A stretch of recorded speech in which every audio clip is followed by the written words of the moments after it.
ஐயப்பனை திருமணம் செய்ய நினைத்த பெண் யார் தெரியுமா? அவர்தான் மாளிகைப்புறத்து அம்மன்.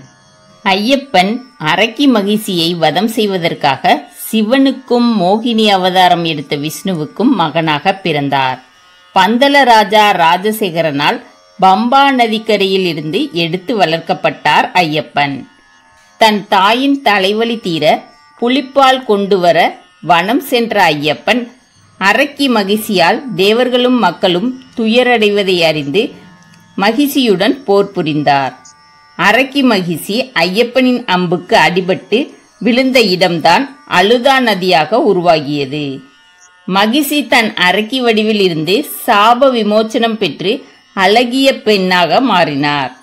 தன் எதிரே நின்ற ஐயப்பனின் திருவடிகளில் விழுந்து வணங்கி தன்னை மணந்து கொள்ளுமாறு வேண்டினாள்.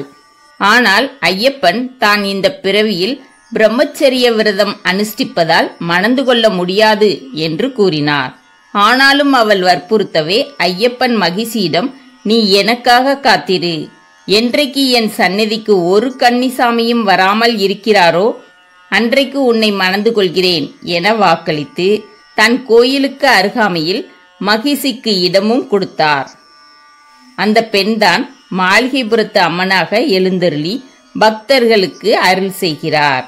சபரிமலையில் ஐயப்பனை தரிசிப்பவர்கள் மாளிகைப்புறத்து அம்மனை தரிசிக்காமல் திரும்புவதில்லை.